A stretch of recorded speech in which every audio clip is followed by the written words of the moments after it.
Vamos então iniciar abrindo a palavra do Senhor em 1 Tessalonicenses, no capítulo 1.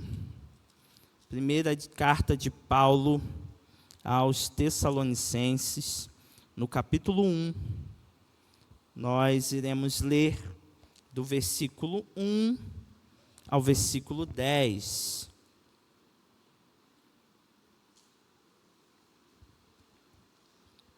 Você que nos visita, nós agradecemos a sua presença. Deus possa abençoar a sua vida e que você possa voltar mais vezes a estar conosco. Agradecer, tem uns irmãos lá atrás, uns irmãos ali atrás, tem nosso irmão Celinho e a Bruna, nossos vizinhos aqui que estão hoje nos visitando. Agradecer a presença dos nossos irmãos que nos visitam nessa noite. 1 Tessalonicenses, capítulo 1, do versículo 1 ao versículo 10. Você que está em casa também, abra sua Bíblia e acompanhe conosco a leitura da palavra do nosso Deus. Acompanhe comigo. Paulo, Silvano e Timóteo, a igreja dos Tessalonicenses em Deus Pai e no Senhor Jesus Cristo, graça e paz a vós outros. Damos sempre graças a Deus por todos vós, mencionando-vos em nossas orações e sem cessar, recordando-nos diante de nosso Deus e Pai, da operosidade da vossa fé, da abnegação do vosso amor e da firmeza da vossa esperança em nosso Senhor Jesus Cristo, reconhecendo, irmãos, amados de Deus, a vossa eleição, porque o nosso evangelho não chegou até vós tão somente em palavra, mas sobretudo em poder, no Espírito Santo e em plena convicção, assim como sabeis ter sido nosso procedimento entre vós e por amor de vós. Com efeito, vos tornastes imitadores nossos e do Senhor, tendo recebido a palavra, posto em meio a muita tribulação com a alegria do Espírito Santo, de sorte que vos tornastes o modelo para todos os crentes na Macedônia e na Acaia.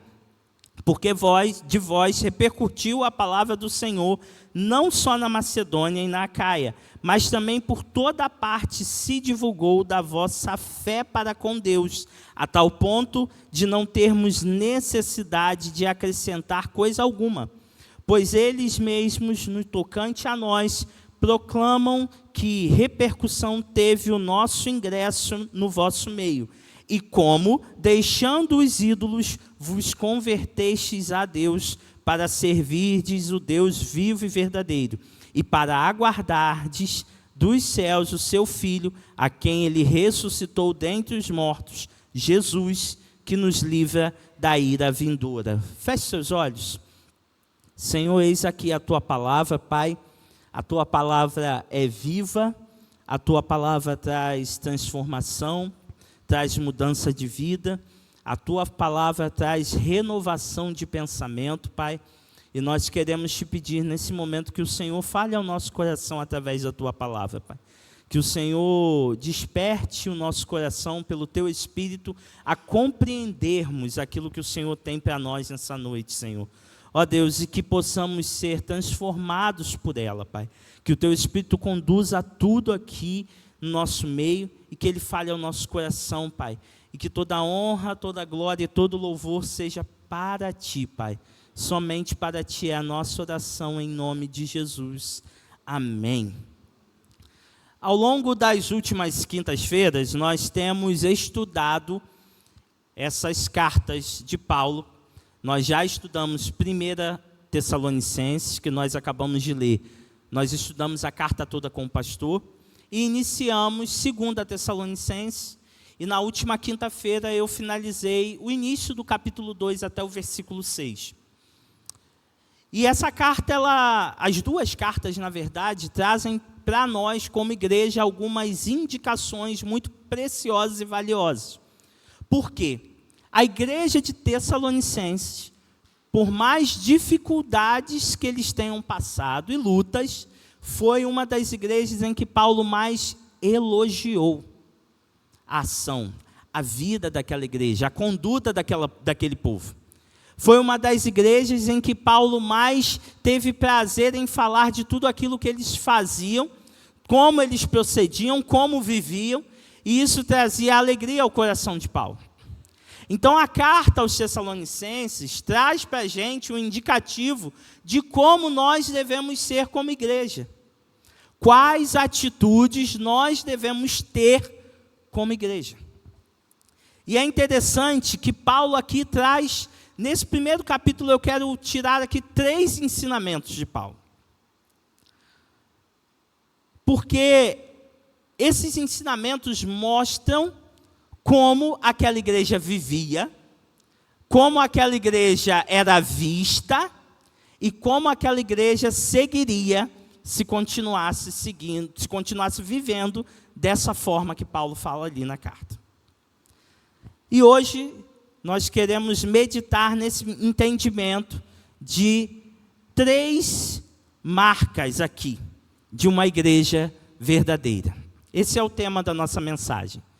As marcas de uma igreja, de uma verdadeira igreja.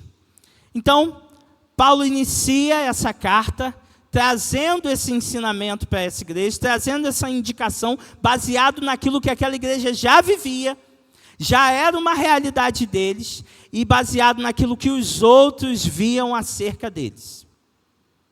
Esses ensinamentos de Paulo para nós hoje, para a época era um elogio para essa igreja. Para nós hoje é uma indicação de como nós devemos viver como igreja. Então, o que significa ser uma igreja verdadeira? O que fazer para ser uma igreja verdadeira? Quais atitudes nós temos que ter no nosso cotidiano para sermos uma igreja verdadeira? Você já parou para pensar nisso? Como viver para ser uma igreja verdadeira? Um pastor americano chamado Mark Dever escreveu um livro há uns anos atrás, e esse livro é muito conhecido, chamado 9 Marcas de uma Igreja Saudável. Quem nunca teve a oportunidade de ler esse livro, compre esse livro. Leia esse livro. Porque ele traz ali 9 marcas de como ser uma igreja saudável. Só que diferente de Paulo, que inicia a carta elogiando essa igreja, o pastor Mark Dever, ele inicia seu livro mostrando o quanto a gente falha muito ainda em ser uma igreja verdadeiramente saudável. Há uma diferença nos dois. Os dois tratam da mesma coisa, porém Paulo está trazendo um elogio para a igreja de Tessalônica. Mark Dever está trazendo um alerta para a igreja dos nossos dias, do quanto não temos sido igrejas saudáveis, segundo a palavra de Deus. Hoje nós entenderemos aqui o que Paulo quer dizer com uma igreja verdadeira. Essas atitudes que devem ter. Por que viver assim? Essa igreja, só para a gente entender um pouco do contexto, a igreja em Tessalônica estava passando nessa época por muitas perseguições. Paulo escreve essa carta por volta do ano 50 depois de Cristo. Ele estava em Corinto, já havia avançado, saído da Macedônia, porque Tessalônica fica na Macedônia. Ele já havia saído da Macedônia e ido em direção a Acaia. E aí ele chega na cidade de Corinto, e lá ele fica 1 ano e 8 meses. E ficando lá em Corinto, Paulo agora escreve uma carta porque ele recebe Timóteo vindo de Tessalônica, porque ele deixou Timóteo em Tessalônica. Ele recebe Timóteo vindo de Tessalônica com dúvidas dessa igreja. Timóteo agora traz para ele tudo que essa igreja tinha de dúvidas e que precisava sanar. E aí Paulo agora escreve essa carta. Mas por que essa igreja tinha essas dúvidas? Porque eles estavam sendo perseguidos. Haviam judeus naquela cidade que não aceitavam o evangelho que Paulo e os outros apóstolos pregavam. E o próprio povo daquela cidade que vivia em idolatria também não aceitava o evangelho que Paulo pregava. Então agora, aqueles irmãos que receberam, aceitaram esse evangelho, começaram a sofrer perseguição. E pasmem, a perseguição já começou quando Paulo ainda estava lá. Quando nós lemos Atos 17, o início do capítulo, Paulo chega àquela cidade, Paulo frequenta a sinagoga durante 3 meses, ensinando aos irmãos, e aí os judeus que não aceitaram e não receberam o evangelho, agora se juntam com homens maus daquela cidade e começam a perseguir Paulo e Silas. E aí nessa perseguição, eles pegam um homem chamado Jason, onde a igreja estava se reunindo na casa dele, e levam para o tribunal, porque Paulo e Silas conseguiram sair antes, para acusar aquele homem de estar trazendo tumulto àquela cidade. A perseguição foi tamanha em Tessalônica, que Paulo e Silas tiveram que fugir durante a noite. Não era comum naquela época viajar à noite, porque a viagem à noite era perigosa. Bandidos, salteadores estavam nas estradas, prontos para roubar e matar quem passava. Mas Paulo e Silas, para saírem com vida daquela cidade, precisaram sair durante a noite. Então, olha a perseguição que se instaurou naquele lugar, e essa igreja estava ali, naquele meio, no meio daquela perseguição ferrenha, e começou a ter dúvidas de algumas coisas que precisavam ser esclarecidas. E aí Paulo escreve essa primeira carta, para sanar essas dúvidas. A carta vai para a igreja, é lida, os irmãos entendem, surgem novas dúvidas, porque outras mentiras começam a entrar no meio da igreja. E aí Paulo escreve a segunda carta para explicar essas novas dúvidas que surgiram. Então essa igreja recebe 2 cartas de Paulo, em pouquíssimo tempo. A diferença de tempo é muito pouca. Eles recebem essas 2 cartas com essas instruções. Só que mesmo com dúvidas, essa igreja recebe elogios de Paulo, de como ela vivia diante de Deus. E é nisso que nós vamos parar hoje aqui.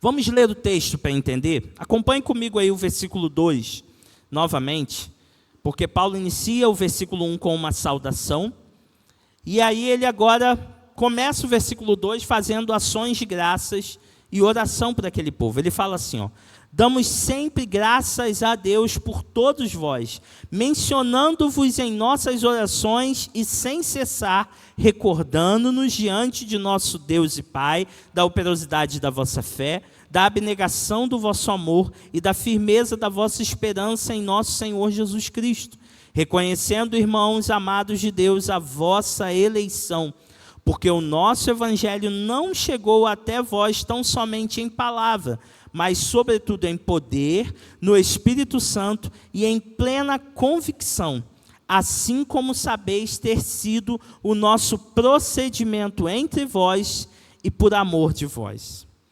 É interessante quando a gente lê esses primeiros versículos, que Paulo está falando e fazendo um elogio àquela igreja, dando uma injeção de ânimo. Sabe quando você está passando por um problema, uma dificuldade muito grande, e vem alguém te dar uma injeção de ânimo, fala palavras que te colocam para cima, que te dão força para continuar? É o que Paulo está fazendo aqui. Paulo começa essa carta dando uma injeção de ânimo naquela igreja.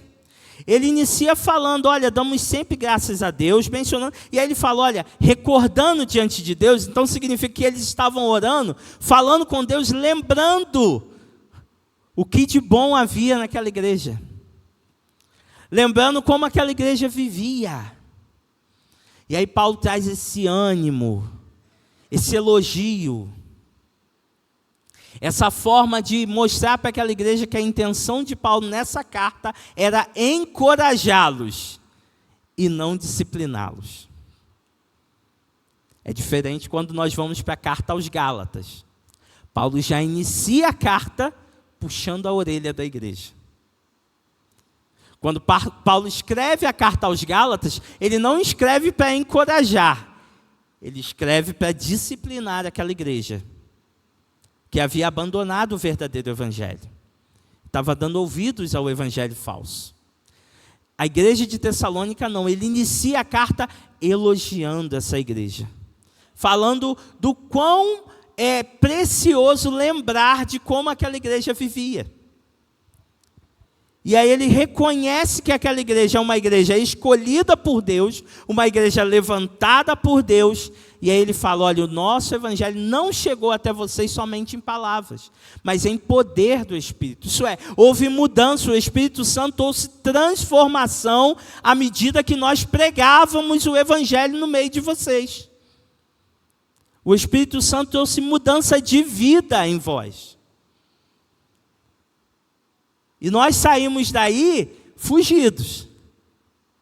Mas sabemos que ficou uma igreja fiel ao Senhor aí. Paulo inicia a carta trazendo ânimo para aquela igreja. Dando uma injeção de ânimo. Mostrando àquela igreja que eles não deveriam esmorecer.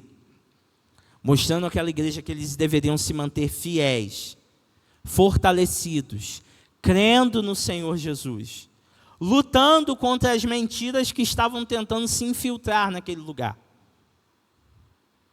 mantendo viva todas as coisas boas que Paulo, Silas, porque ele fala Silvano, mas é Silas, Paulo, Silas e Timóteo viram naquela igreja. Ele escreve essa carta com essas indicações. E aí, nesse trecho, Paulo já começa a falar das marcas de uma igreja verdadeira. E a primeira marca que eu quero trazer aqui nessa noite é que uma verdadeira igreja tem uma fé viva. Olha o que Paulo fala no início do versículo 3. Recordando-nos diante do nosso Deus e Pai da operosidade da vossa fé. Paulo fala que ele, Silas e Timóteo estavam orando por eles, clamando a Deus e lembrando da operosidade da fé que aqueles irmãos tinham. Isso é, Paulo estava falando, olha, vocês têm uma fé viva. Vocês têm uma fé verdadeira. A fé de vocês não é só da boca para fora. Vocês têm atitudes de verdadeira fé.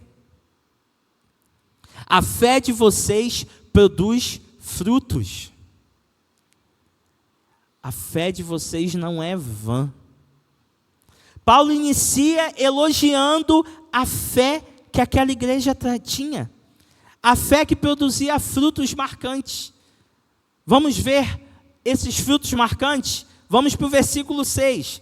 Paulo fala assim, com efeito, vos tornastes imitadores nossos e do Senhor, tendo recebido a palavra, posto que em meio de muita tribulação, com a alegria do Espírito Santo, de sorte que vos tornastes modelo para todos os crentes na Macedônia e na Acaia, porque de vós repercutiu a palavra do Senhor, não só na Macedônia e Acaia, mas também por toda a parte se divulgou a vossa fé para com Deus, a tal ponto de não termos necessidade de acrescentar coisa alguma.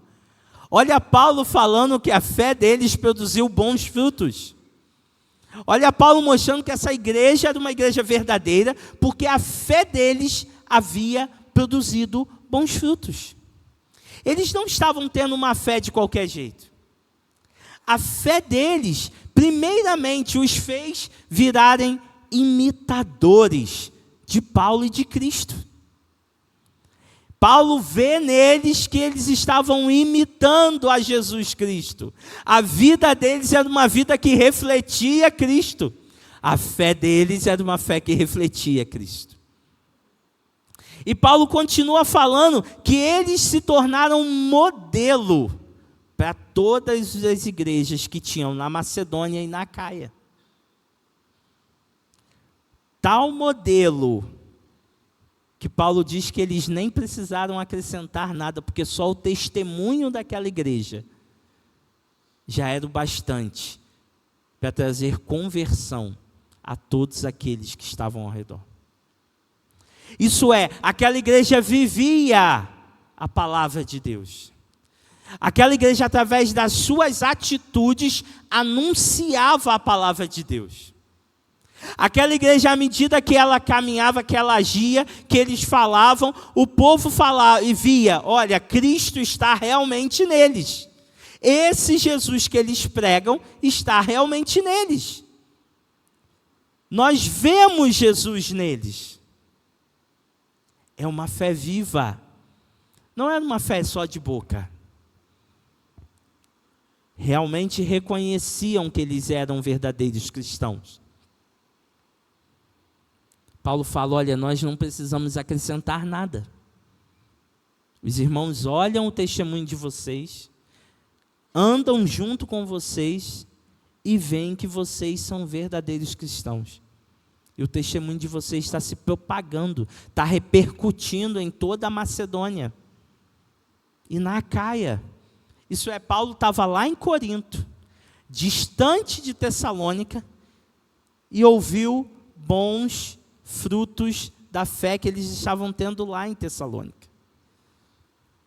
É interessante que a gente hoje lembra muito dos crentes de Bereia, que quando Paulo estava ensinando, olhavam as escrituras para ver se ele estava falando o que estava ali. Só que a gente não olha a igreja de Tessalônica. A gente esquece de falar dessa igreja.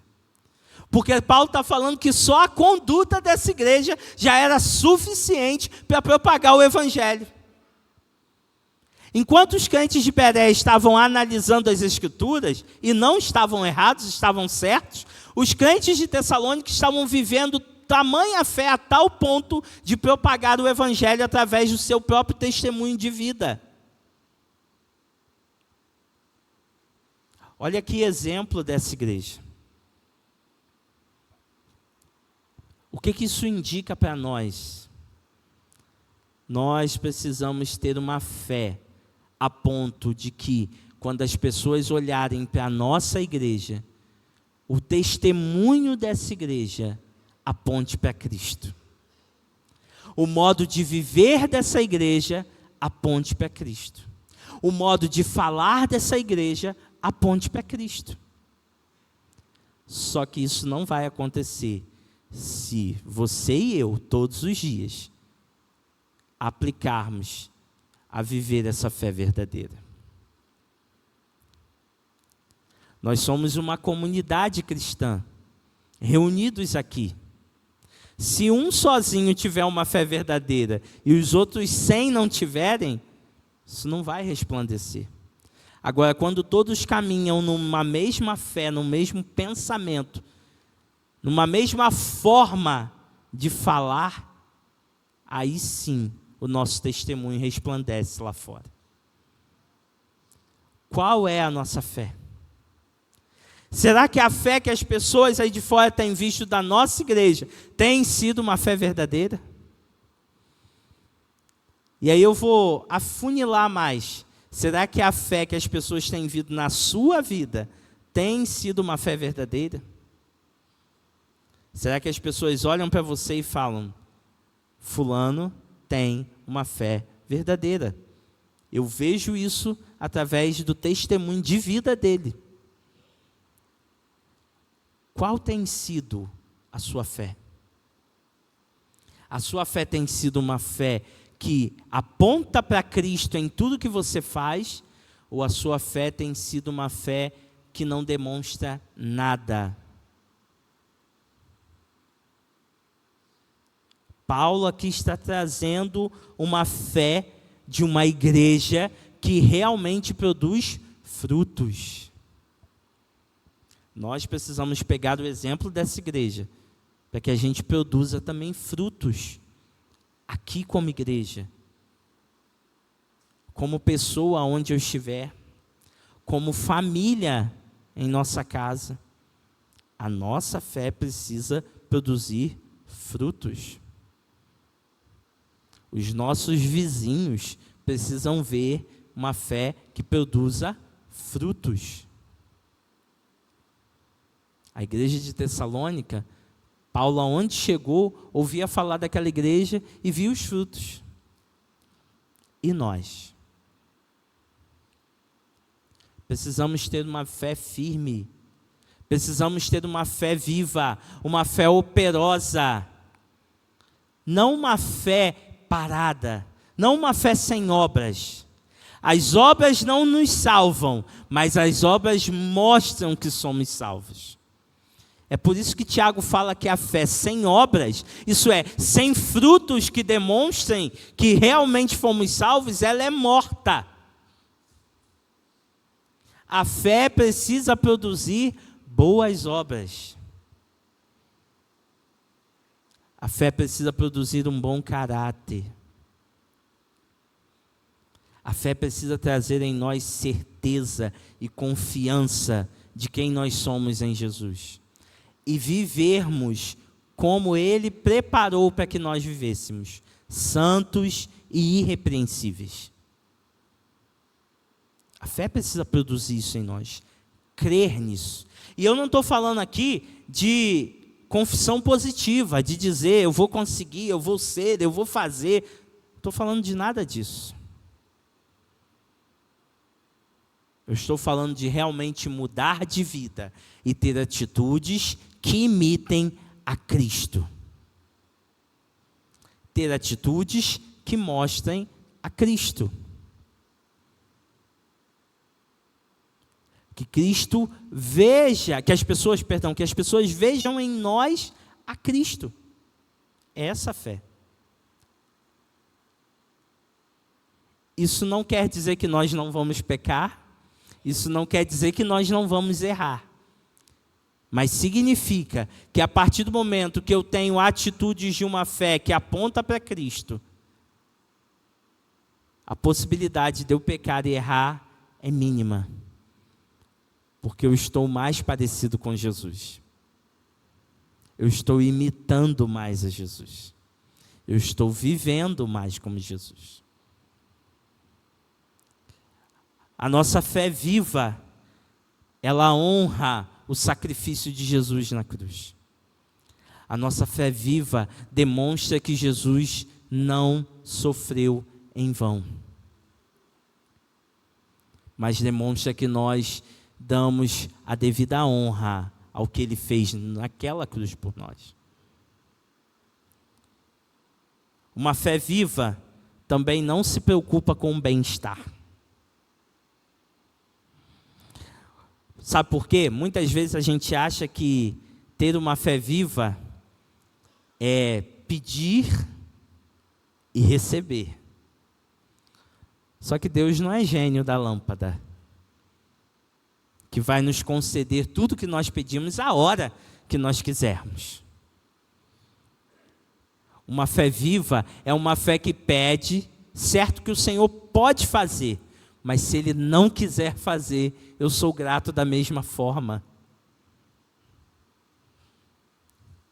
Uma fé viva não está preocupada em ganhar coisas. Uma fé viva só está preocupada em honrar a Deus. Esse é o indício de uma igreja verdadeira, uma fé viva. Mas vamos seguir.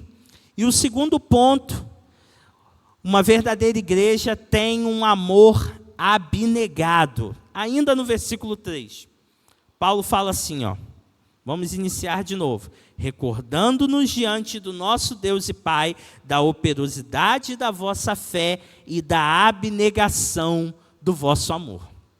Então, a segunda marca de uma igreja verdadeira é um amor abnegado. E aí é interessante, porque na língua portuguesa, nós só temos a palavra amor para tudo. Se amor a Deus é amor, se amor de pai e mãe é amor, se é irmãos é amor, amigos, marido e mulher, é só amor. Mas no grego, nós temos aí 4 palavras. Primeiro, ágape, amor incondicional, sacrificial e altruísta. Filos, amor fraternal, uma amizade sincera ou lealdade. Eros, amor romântico e apaixonado. E storge, amor familiar. Só que a palavra que Paulo traz aqui é amor ágape. Amor altruísta. Amor sacrificial.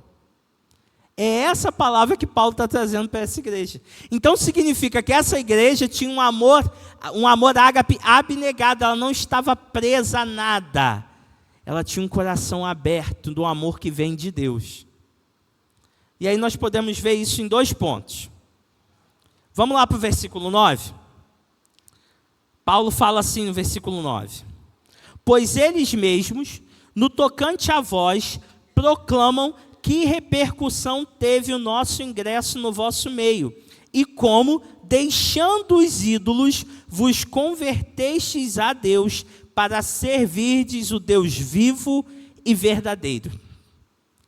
Apesar de Paulo ter sido perseguido naquela cidade, apesar dele ter que sair durante a noite com Silas para Bereia, aqueles irmãos, ao ouvir o Evangelho, ao receber o Evangelho, prontamente abandonaram as suas velhas crenças. Prontamente abandonaram a vida que eles tinham antes. Prontamente desistiram de servir aos falsos deuses que eles serviam.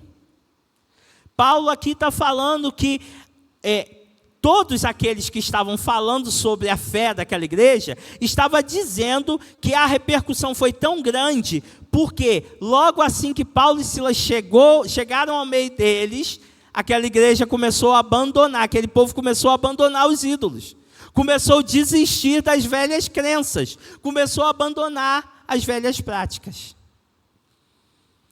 Então esse amor já começa primeiro em direção a Deus. O amor deles para com Deus era tão verdadeiro que eles prontamente largaram tudo aquilo que eles criam ser a verdade. Só que tem outro ponto aqui desse amor dessa igreja. Só que nesse outro ponto a gente vai precisar ir lá para 2 Coríntios, e eu peço que você abra comigo. 2 Coríntios, no capítulo 8, no versículo 1 até o versículo 5. Paulo escreve a carta aos Coríntios, e aí Paulo vai falar algo interessante para aquela igreja. 2 Coríntios 8, do versículo 1 ao versículo 5, fala assim, ó. Também, irmãos, vos fazemos conhecer a graça de Deus concedida às igrejas da Macedônia, aonde Tessalônica estava. Porque no meio de muita prova de tribulação, manifestaram a abundância de alegria e a profunda pobreza deles, superabundou em grande riqueza da sua generosidade. Porque eles, testemunho eu, na medida de suas posses e mesmo acima delas, se mostraram voluntários, pedindo-nos com muitos rogos a graça de participarem da assistência aos santos. E não somente fizeram como nós esperávamos, mas também deram a si mesmos, primeiros ao Senhor e depois a nós, pela vontade de Deus. Paulo está falando aqui à igreja de Corinto. Por quê? A igreja que estava reunida na Judéia estava passando por uma grande fome que abateu a região da Judéia. E aí Paulo está fazendo suas viagens, passando pelas igrejas e recolhendo ofertas para levar, para alimentar os irmãos que estavam em Jerusalém e por toda a Judéia. E aí Paulo está pedindo também ajuda à igreja de Corinto para que abençoe e contribua com esses irmãos. Porque a igreja de Corinto era uma igreja rica, cheia de posses. Só que aí Paulo vai falar das igrejas da Macedônia. E isso inclui a igreja de Tessalônica. E aí Paulo fala que esses irmãos se mostraram voluntários. Mesmo mediante a pobreza deles, a generosidade deles não faltou. mesmo diante ao pouco que eles tinham, Paulo fala que eles deram o que foi pedido e ainda mais. Isso é, aquela igreja tinha tanto amor para com Deus, quanto amor altruísta. Eles não estavam preocupados com o que eles tinham. Eles queriam poder abençoar os irmãos que passavam fome na Judéia. O amor deles era para com Deus e também para com os irmãos. Olha como essa igreja vivia a verdade. Porque quais são os 2 mandamentos que resumem toda a lei? Amarás ao Senhor teu Deus com toda a tua força, de toda a tua alma, com todo o seu entendimento, e amarás ao teu próximo como a ti mesmo. Esses irmãos haviam amado a Deus a tal ponto de abandonar os ídolos, de abandonar as velhas práticas, mas também estavam amando ao próximo a ponto de, mesmo tendo pouco, dividindo. Mesmo tendo pouco, se doando pelos irmãos na Judéia. Paulo trata sobre isso em 2 Coríntios. Paulo mostra o amor verdadeiro que existia no coração daqueles irmãos. Aquela igreja era um exemplo de amor. E se a gente for trazer isso para os nossos dias, quantas dificuldades nós vemos de muitas pessoas abandonarem as velhas práticas por causa do Evangelho. De não quererem largar uma vida errada que vivem, mas falam, não, eu quero estar com Cristo, eu amo a Deus, mas eu não consigo. Eu não consigo viver de outra forma. Então não ama a Deus de verdade. Paulo está mostrando aqui uma igreja que amou a Deus já a tal ponto que abandonou tudo que entristecia a Deus. Uma igreja que amou a Deus a tal ponto que abandonou os ídolos que serviam antes, por causa do Senhor. Uma igreja que viveu a verdade do amor. Uma igreja que realmente não quis saber dos ídolos que habitam o nosso coração. Como seres humanos, existem diversos ídolos que habitam o nosso coração. Às vezes o ídolo é a própria pessoa. A pessoa se ama e se idolatra a tal ponto de se colocar no lugar de Deus em si mesmo. Às vezes o ídolo é alguém que ela não consegue viver sem. Às vezes o ídolo de uma determinada pessoa é o dinheiro. Às vezes é o sucesso. E tudo isso se coloca no lugar de Deus. E aí, se o ídolo dessa pessoa for o dinheiro, essa igreja dá uma outra indicação. Não era uma igreja rica, como a igreja de Corinto. Era uma igreja pobre. E não se preocupou com o pouco que tinha. Deu além do que foi pedido. Quantas vezes é difícil para a gente dividir o que a gente tem? Quantas vezes é custoso dividir o que a gente tem? Repartir o que a gente tem? Essa igreja não se preocupou com isso. A intenção dessa igreja era demonstrar o amor que eles receberam de Deus. E é interessante porque quando Paulo fala que essa igreja imitou a Cristo até no seu sacrifício. Porque se nós olharmos para Jesus, Jesus veio à terra para cumprir a missão que Deus deu. E aí a palavra diz que Cristo obedeceu até a morte. Quando Jesus começa a orar em João 17, ele fala que ele glorificou ao Pai. Como que ele glorificou ao Pai? Cumprindo a missão que o Pai deu. Obedecendo a Deus. Servindo a Deus com verdade. Ele glorificou o Pai. Essa igreja imitou a Cristo, abandonou todos os ídolos, servia a Deus com tamanha verdade que o testemunho dela era falado nas outras cidades. E aí ela imita Jesus ainda mais, porque Jesus veio, obedeceu e Jesus se entrega com amor sacrificial para resgatar aqueles que são seus. E essa igreja faz a mesma coisa. Dá, divide com aqueles que estavam sofrendo. Olha o amor verdadeiro. Uma igreja que verdadeiramente imita a Cristo, ela precisa revelar esse amor, a ponto de não estar preocupado com o que tem, mas estar preocupado em servir aos irmãos.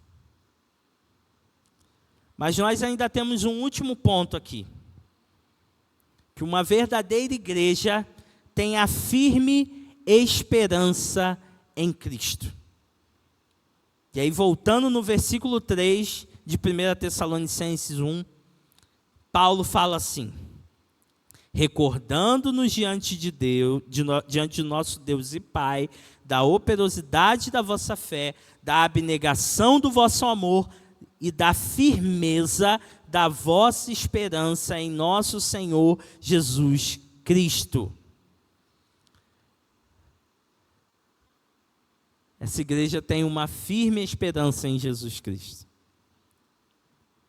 E é interessante porque, se a gente for ler tanto a carta de 1 Tessalonicenses, quanto a carta de 2, mas mais na primeira carta, a igreja tinha certeza da volta de Cristo. E a igreja tinha certeza da salvação deles em Cristo. A dúvida da igreja era o que aconteceria com quem já morreu.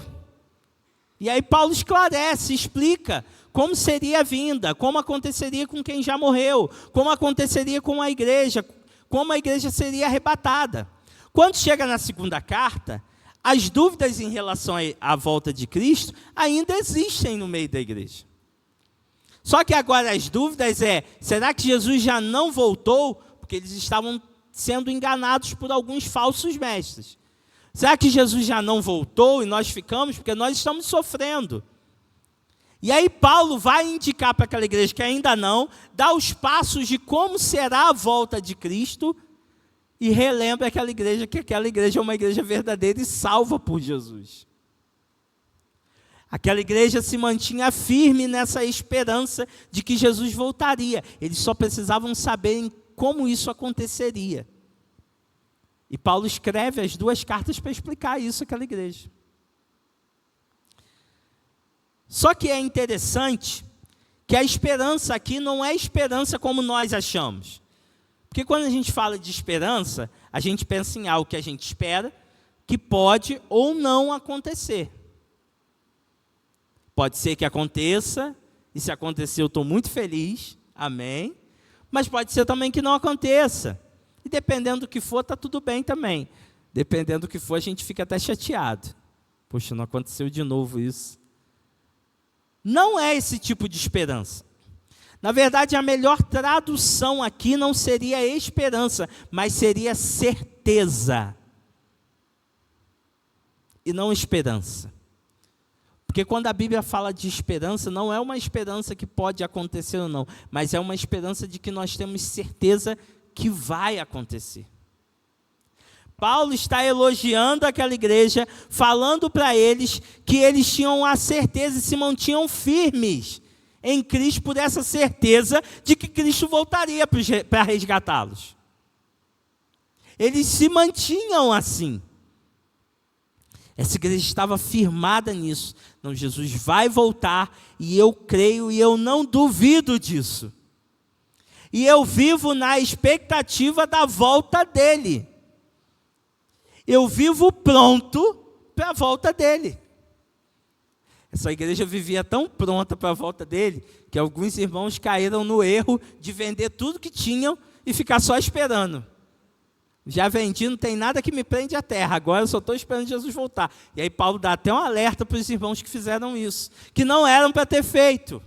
Que por mais que a gente entenda que a volta de Cristo é iminente, nós não tínhamos que fazer isso, vender tudo. Os irmãos tinham tanta certeza que saíram vendendo seus bens. Vendendo tudo que tinha. Porque eles tinham certeza que Jesus voltaria, ainda no tempo deles. E Paulo explica isso na carta. Paulo mostra isso para eles.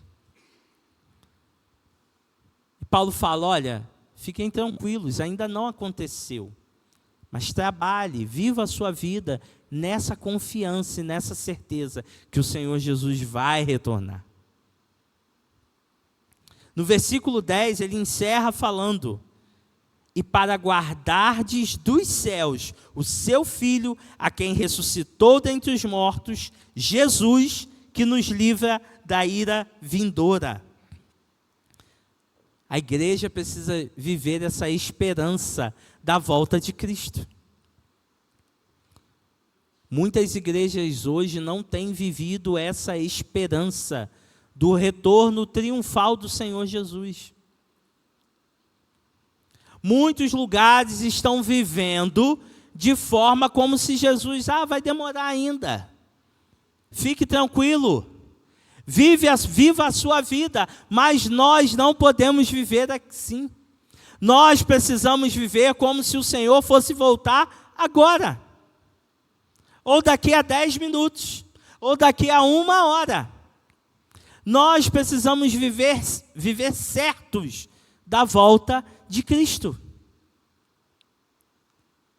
Porque nós temos a certeza de para onde nós iremos, se Ele retornar. Essa igreja vivia isso.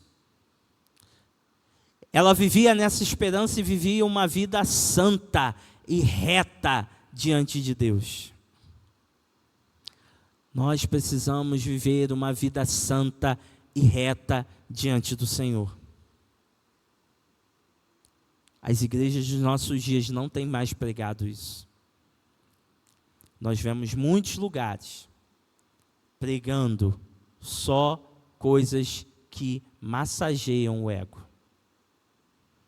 Trazem alívio, felicidade.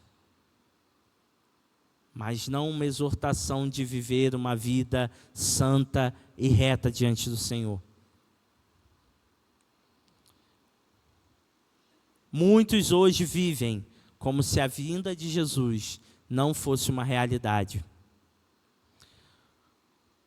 Muitos vivem a ponto de falarem: eu estou vivendo buscando o melhor dessa terra. E a busca é só pelo melhor dessa terra. Mas Jesus disse em Mateus 6, buscai em primeiro o reino de Deus e a sua justiça, e todas essas coisas vos serão acrescentadas. Que coisas? É só a gente ler o início da perícope, que Jesus está falando das aves que não plantam, não colhem, mas têm o que comer. Dos lírios que não costuram, mas Deus os veste magnificamente. E aí Jesus fala: se Deus faz isso com as aves e com os lírios, ainda mais com vocês, que são filhos.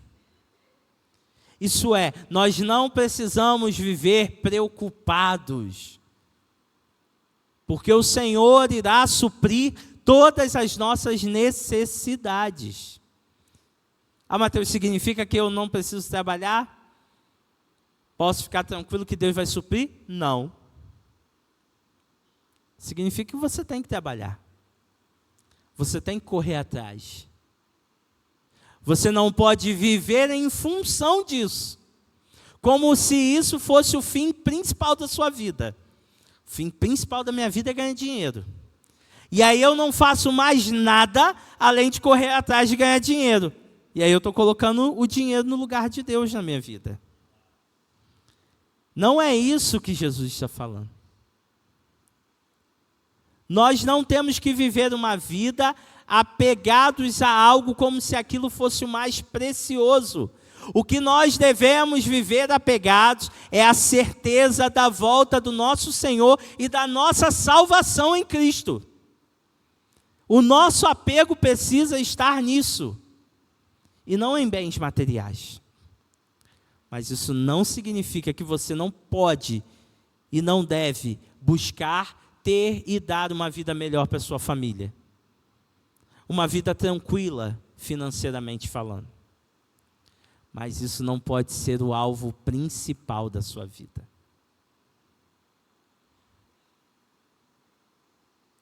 O fim principal do homem é louvar a Deus, adorar a Deus e gozá-lo para sempre. Esse é o fim principal para que fomos criados. Para louvor da glória do nome dEle. Todo o resto, Ele nos dá condição de conquistarmos. Mas esse não tem que ser o alvo único da nossa vida. Quantas pessoas nós conhecemos que viveram a vida inteira em busca do dinheiro e antes de morrer falaram assim: perdi tempo, porque eu não vivi, eu não desfrutei de tempo com a minha família, eu não busquei a Deus como deveria, eu não servi a Deus como deveria. Eu corri tanto atrás do dinheiro, esqueci de correr atrás do que era mais importante: viver verdadeiramente com Cristo. E deixar a minha família ao altar, nos pés do Senhor, também vivendo com Ele. Quantas pessoas nós conhecemos, já chegamos a conhecer, que isso foi realidade na vida. Esse não pode ser o fim principal. Porque Jesus nos prometeu, se nós nos dedicarmos, buscarmos a Ele, servirmos, Ele nos acrescentará aquilo que nós precisamos. Nós vamos trabalhar e de repente vamos olhar para as dívidas e falar assim: Senhor, não sei como vou pagar. E Deus vai te mostrar como. E você vai falar: não sei como aconteceu, não tinha dinheiro para tudo. Mas Deus supriu as necessidades. Deus deu aquilo que precisava, sem que a gente percebesse. Porque o nosso alvo tem sido Ele, e não os bens materiais. Isso é uma firme esperança em Cristo. Independente das atribulações, das diversidades, nós estamos firmados nele. E Ele nos sustenta. E Ele nos guarda.